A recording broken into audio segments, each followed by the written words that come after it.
Hello friends, welcome back to my channel @biomed। आज की हमारी वीडियो शायद फोटोसिंथेसिस का लास्ट पार्ट हो सकती है, known as photorespiration. But of course देखिए, ये क्लास 11th के लिए तो एनसीईआरटी के हिसाब से ये वीडियो इतनी ही होनी चाहिए। फोटोसिंथेसिस के लिए ये लास्ट पार्ट ही रहना चाहिए। बट अगर हम बात करें हायर क्लासेस में, फोटोसिंथेसिस के और भी मोड्स हैं और भी पार्ट हैं जो फोटो सिंथेसिस में होते हैं। बट क्लास 11th के हिसाब से अगर हम देखें, एनसीईआरटी के हिसाब से और कॉम्पिटेटिव लेवल के हिसाब से भी अगर बायोलॉजी को देखें, तो ये फोटो रेस्पिरेशन आपका एक बहुत ही इंपॉर्टेंट टॉपिक, साथ ही साथ इसके साथ बहुत सारे क्वेश्चन जो है बन सकते हैं और ये लास्ट टॉपिक हो सकता है फोटो रेस्पिरेशन का। ठीक है, so before starting the video, before starting actual video, do not forget to like, share and subscribe my channel। चलिए वीडियो को स्टार्ट करते हैं। फोटो रेस्पिरेशन पढ़ते हैं कि ये कहाँ से ये टर्म आती है, इसका एक्चुअली मीनिंग क्या है, सिग्निफिकेंस क्या है और ई साइकिल क्या है। इसको हम दूसरे नाम से भी जानते हैं। देखिए आपको क्या है, आपको ज़्यादातर आजकल डिस्क्रिप्टिव पेपर कम ही रहता है, ज़्यादातर आपको देखने के लिए मिलता है ऑब्जेक्टिव टाइप पेपर। तो उसमें ऐसा आ जाता है कि C2 साइकिल क्या है। इस फोटो रेस्पिरेशन को हम C2 साइकिल कहते हैं। अभी तक हमने C4 साइकिल पढ़ी, C3 साइकिल पढ़ी, कैंप पाथ में पढ़ा। C2 साइकिल क्या होती है? C2 साइकिल फोटो रेस्पिरेशन होती है। क्यों होता है C2 cycle? Because here 2 carbon product is found. ठीक है, जो RUBP है वो 2 कार्बन प्रोडक्ट बना देती है और वो 2 कार्बन प्रोडक्ट क्या है? फॉस्फो ग्लाइकोलेट और फॉस्फोग्लाइकोलिक एसिड। ठीक है, ये पहला 2 कार्बन प्रोडक्ट, जो फर्स्ट कार्बन प्रोडक्ट बनता है वो 2 कार्बन बनता है, इसलिए इसे C2 साइकिल में कहते हैं। और ये किसके साथ मिलके बनाती है? ये RUBP मिलके बनाती है O2 के साथ। यहाँ पर जो एंजाइम है वो सेम है जो फोटोसिंथेसिस में होती है, ribulose bisphosphate. But now it is not carboxylase, it is oxygenase. नाम क्यों बदल गया है ना? नाम इसलिए बदल गया क्योंकि इसका एक्चुअल नाम क्या है? एक्चुअल इस एंजाइम का नाम है रुबिस्को, राइट। यहाँ तक नाम है फॉर द कार्बोजाइलेज एंड ऑक्सीजन भी तो है यहाँ पर। ठीक है, सो जो एंजाइम है C3 प्लांट्स में कैल्विन बेंसन साइकिल फॉलो करते हो, जो हमने पढ़ी थी। ठीक है, ये एंजाइम एबेंडेंट ऑफ एंजाइम है, सबसे ज़्यादा पाई जाने वाली एंजाइम है, क्योंकि ग्रीन प्लांट्स में एंजाइम होती है और जहाँ जहाँ कैल्विन बेंसन साइकिल होगी वहाँ पर ये एंजाइम होगी। This enzyme shows affinity for both. इसकी जो एफिनिटी है वो दोनों के लिए होती है, CO2 के लिए भी होती है और O2 के लिए भी होती है, जिसकी भी कंसंट्रेशन हाई होती है।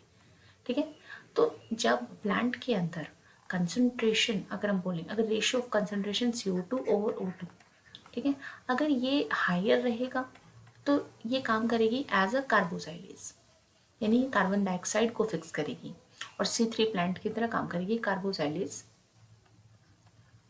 बट अगर ये CO2 ओवर O2 रेशियो कम रहेगा, then this enzyme will work as oxygenase. Generally ऐसा होता है जब टेम्परेचर बढ़ता है, C3 प्लांट्स में जब टेम्परेचर बढ़ता है तो फोटो रेस्पिरेशन होती है। जी हाँ, सो ये साइकिल केवल C3 प्लांट में देखने के लिए मिलती है, not in C4, not in CAM. ठीक है, इसलिए C3 प्लांट की जो यील्ड है वो कंपैरेटिवली कम हो जाती है, जो फोटोसिंथेटिक यील्ड है वो कम हो जाती है, क्योंकि फोटो रेस्पिरेशन एक तरह से एक इनहिबिटर है। ठीक है, for the photo synthesis, because वहाँ पर हमारा क्या होना था? ऑक्सीजन फिक्सेशन थोड़ी ना होना था, कार्बन डाइऑक्साइड फिक्सेशन होना था। ठीक है, सो कार्बन डाइऑक्साइड फिक्सेशन होना था। अब ये शुरुआत कहाँ से होती है? अगर हम इस पार्ट को पढ़ना चाहें तो ये जो टर्म है फोटो रेस्पायरेशन, मतलब क्या हुआ इसका सबसे पहले तो। ठीक है, तो अभी मैंने एक नंबर का क्वेश्चन आपको बताया कि C2 साइकिल क्या होती है, फिर मैंने आपको दूसरा बताया कि इसमें एंजाइम कौन से इन्वॉल्व होती है और क्यों ये प्रोसेस होती है। अब इस टर्म को किसने कॉइन किया? Photorespiration. ये टर्म कॉइन हुई by Decker. The term is coin by Decker and Dew. Decker and Dew have coin this term. ये इन्होंने कॉइन की थी, ये ऐसी कोई टर्म होती है, पर इसका मतलब क्या है? इसका मतलब है लाइट डिपेंडेंट रेस्पिरेशन। ठीक है, और ऑक्सीजन एसिमिलेशन।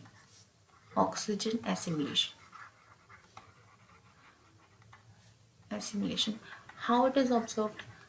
कब पहली बार ऑब्जर्व की गई? वॉरबर्ग इफेक्ट जो है, ये नाम एक आता है, वॉरबर्ग इफेक्ट। ये क्या कहते हैं? ये कहते हैं during day time, in some plant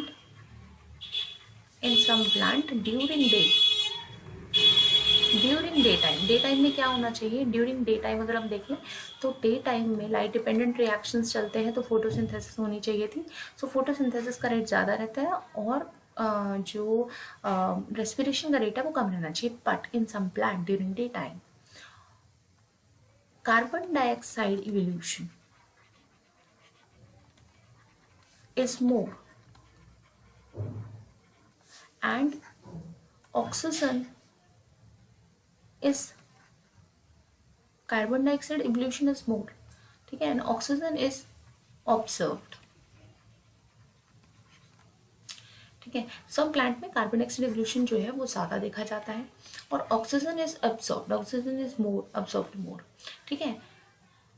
ये कब होता है, इट हैपन्स व्हेन, कब हो रहा है ये, it happens when in plants, in these kind of plant, when concentration of oxygen is more in atmosphere। अगर एटमॉस्फेयर जो है वो ऑक्सीजन रिच है, ठीक है, कंसंट्रेशन ऑफ ऑक्सीजन इज मोर।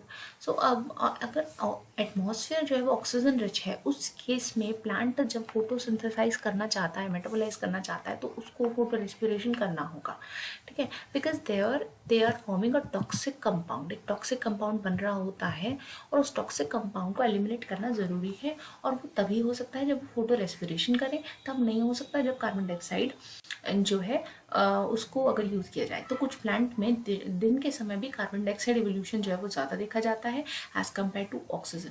अब इसकी अपोजिट एक थ्योरी चलती है, वो है compensation effect, sorry compensation point.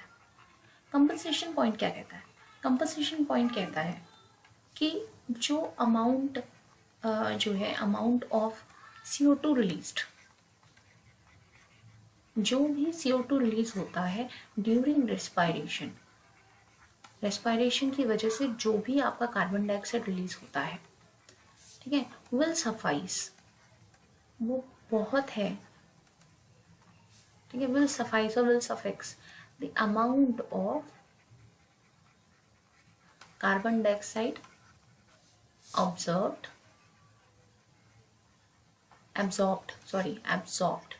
absorbed during photosynthesis.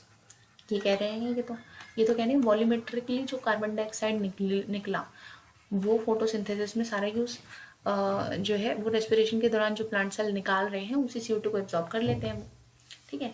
और साथ ही साथ इस थ्योरी में ये भी है कि जो ऑक्सीजन इवॉल्व होता है, वॉल्यूमेट्रिकली जो ऑक्सीजन इवॉल्व हो रहा है ड्यूरिंग फोटोसिंथेसिस, वो भी आपका इक्वल है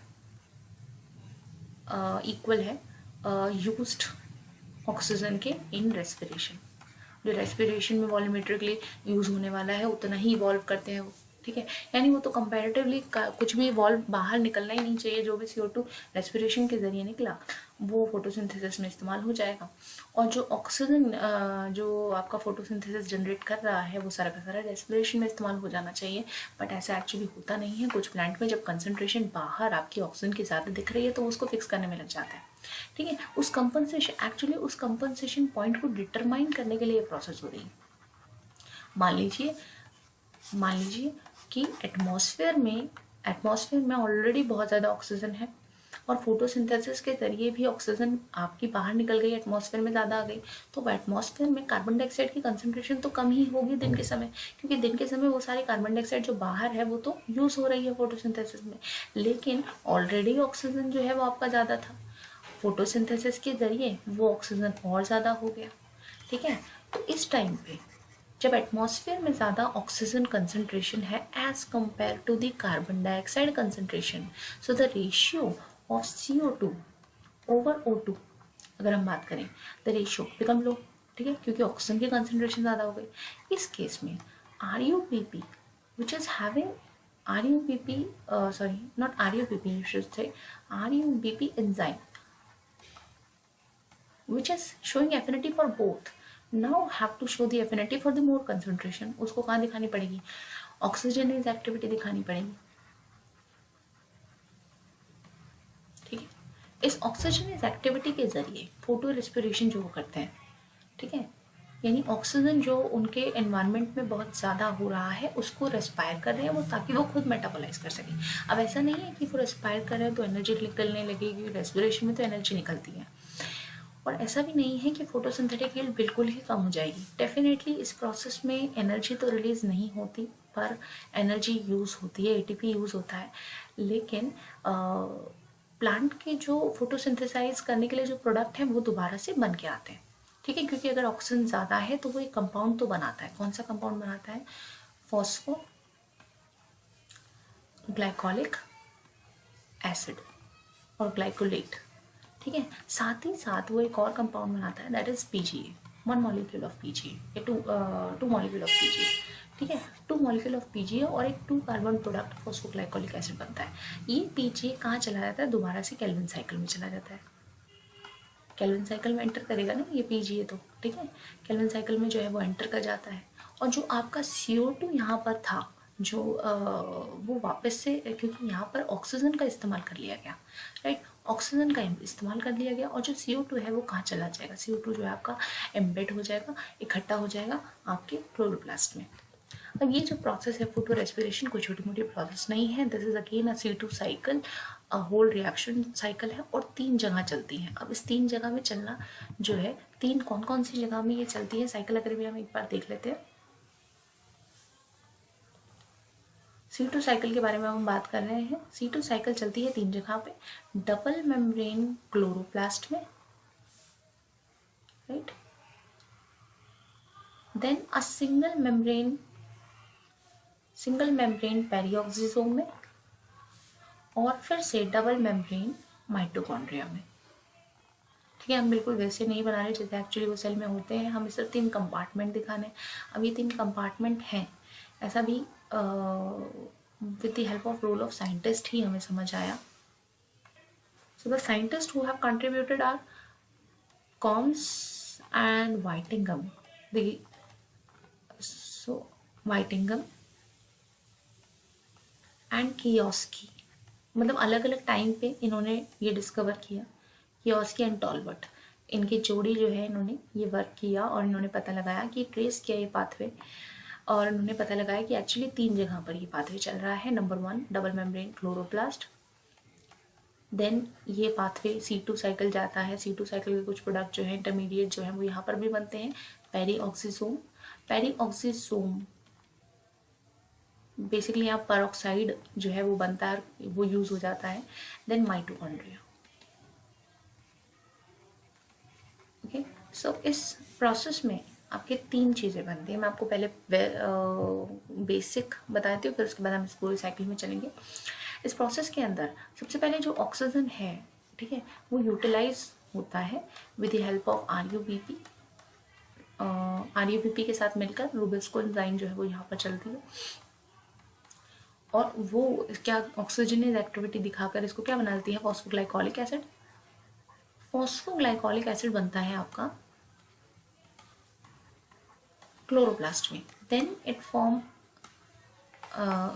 form glycine in peroxisome, then it form serine in mitochondria, और सेरीन से वापस ये बना देता है, क्लोरोप्लास्ट में वापस आ जाता है। सेरीन जो है वो वापस बना देता है पीजीए, ठीक है, विच इज रिक्वायर्ड। जब हायर ऑक्सीजन कंसंट्रेशन होगी तो फॉस्फोग्लिसरल्डिहाइड बनाने के लिए, जो कि केल्विन साइकिल में दोबारा जाएगा, बनाने के लिए उन्हें क्या करना पड़ता है? इस प्रोसेस से C2 साइकिल से गुजरना पड़ता है, ठीक है। तो C2 साइकिल में उन्हें 3 जगह रहना पड़ता है। ये क्लोरोप्लास्ट में है, ये पेरिऑक्सीसोम में ये रिएक्शन है, और ये आपकी माइटोकॉन्ड्रिया में ये रिएक्शन हो रही है, जिससे सीरीन बनता है, जो कि आपका इंटरमीडिएट है। एंड वापस से वो दोबारा से एक फोटोसिंथेसिस का एक प्रोडक्ट बना देता है पीजीए, जो कि एंटर कर जाता है आपके केल्विन साइकिल में दोबारा से, ठीक है। That is we are here. अब चलते हैं साइकिल एक्चुअली क्या है। क्लोरोप्लास्ट के अंदर मान लीजिए एटमॉस्फेरिक कंसंट्रेशन की वजह से जब फोटोसिंथेसिस हुई तो ऑक्सीजन जो है वो ज़्यादा थी। अब एक्सचेंज, जब गैसेस एक्सचेंज हो रहा था तो ऑक्सीजन अगर एटमॉस्फेयर में ज़्यादा है तो वो अंदर ज़्यादा ही आएगी। अगर नॉर्मल साइकिल चलती है, तो ये जो आपका RUBP है वो किसके साथ मिलता है, ऑक्सीजन कार्बन डाइऑक्साइड के साथ अगर नॉर्मल कंडीशंस है, और RUBP जो एंजाइम है उसके पास दोनों के लिए एफिनिटी है। ठीक है, यहाँ पर CO2 एंटर होगा अगर ये एंजाइम है RUBP, ठीक है, रूबिस्को एंजाइम चल रही है तो। लेकिन अगर ऑक्सीजन की कंसंट्रेशन ज़्यादा है, यानी केल्विन बेंजल साइकिल जाएगी, केल्विन साइकिल चलनी है। लेकिन अगर ऑक्सीजन की कंसंट्रेशन ज़्यादा है, और अब यहाँ पर अगर ये बात है, यानी ये तो तब चलेगा, ये वाला नॉर्मल साइकिल तो तब चलेगा जब कार्बन डाइऑक्साइड की कंसंट्रेशन ज़्यादा है, लेकिन अगर ऑक्सीजन की कंसंट्रेशन ज़्यादा है तो ये बात चलेगा। यानी अब ये कैसी एक्टिविटी दिखाएगी, ऑक्सीजनेज नॉट कार्बोजाइलेज। अब इसको फिक्स करेगी वो दो प्रोडक्ट में। कौन से दो प्रोडक्ट, नंबर 1 प्रोडक्ट बनता है फॉस्फोग्लाइकोलिक एसिड, नंबर 1 प्रोडक्ट ये है, और ये 2 कार्बन प्रोडक्ट है, इसीलिए इसको 2 कार्बन साइकिल या 2 साइकिल भी बोलते हैं। दूसरा प्रोडक्ट वो बनाते हैं PGA, और वो PGA जो है केल्विन साइकिल में एंटर हो जाता है। ठीक है, एक ये प्रोडक्ट बनता है, एक ये प्रोडक्ट बनता है, ये 2 प्रोडक्ट बनते हैं इस फैक्ट से। ठीक है, अब ये जो फॉस्फोग्लाइकोलिक एसिड है ये पेरिऑक्सीजोम में चला जाएगा और एक एंजाइम लगेगी फॉस्फेटेज। फॉस्फेटेज जो है वो एक एक्स्ट्रा फॉस्फेट वहाँ से रिमूव करेगी और इसे बनाएगी ग्लाइकोलिक एसिड। ग्लाइकोलिक एसिड जो है वो ग्लाइकोसाइलेट में बदल जाएगा, ग्लाइकोसाइलेट एंजाइम ग्लाइकोजाइलेट में बदल जाएगा, और इस ग्लाइकोजाइलेट, ये जो टॉक्सिक प्रोडक्ट है ये ग्लाइकोजाइलेट में बदल जाएगा। और यहाँ पे क्या होगा, जो ऑक्सीजन है वो यहाँ इस्तेमाल होगा, ग्लाइकोलिक एसिड में ऑक्सीजन ऐड होगा और वो क्या बना देगा, H2O2 रिलीज कर देगा।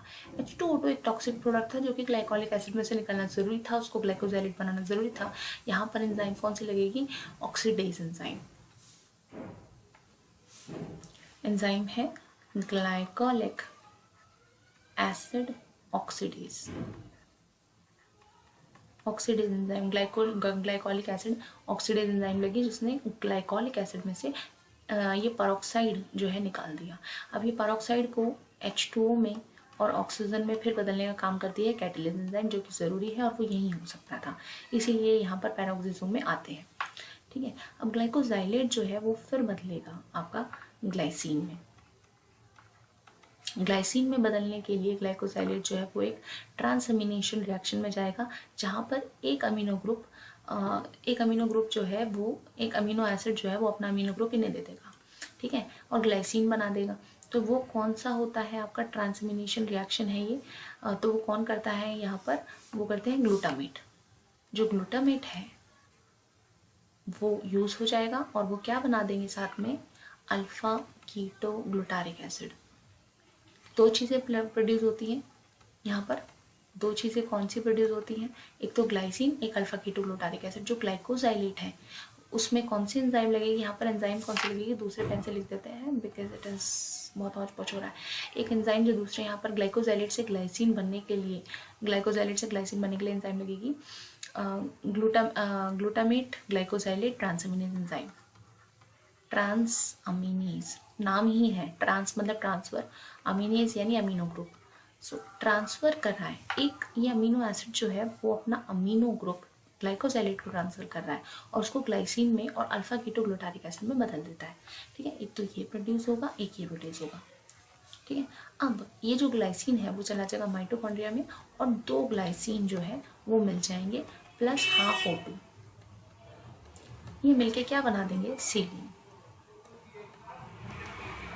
ये मिलके क्या बना देंगे, serine. Now this is an intermediate which is produced in the mitochondria। साथ ही साथ ग्लाइसिन के अंदर से कार्बन डाइऑक्साइड बाहर निकल जाएगा और सीरीन जो है वो आपका बनके तैयार हो गया है।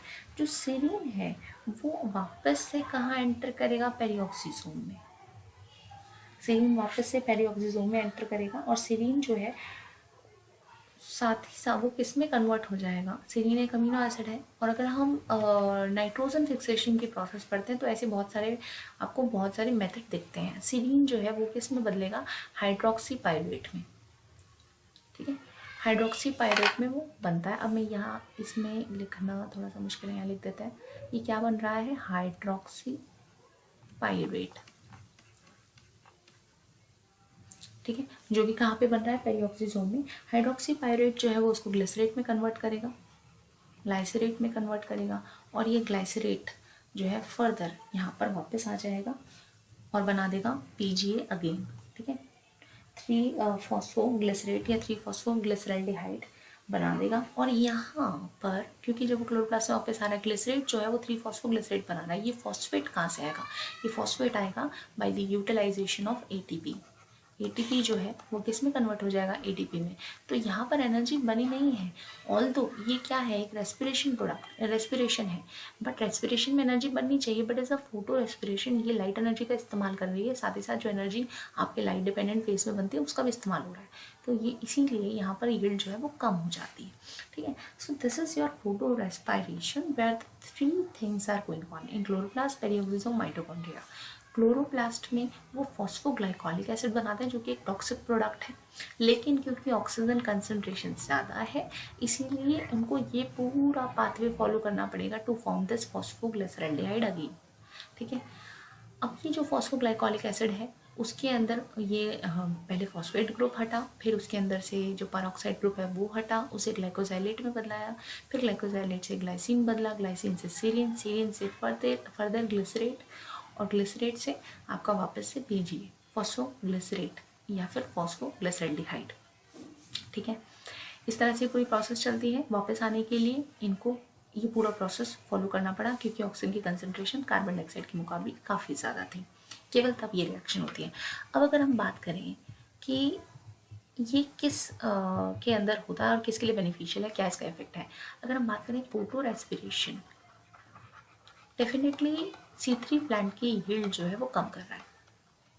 ठीक है, C3 प्लांट की यील्ड कम कर रहा है, बट अगर ऑक्सीजन रिच एनवायरनमेंट था, ठीक है, तो प्लांट को मेटाबोलाइज करने के लिए टॉक्सिक प्रोडक्ट हटाने थे।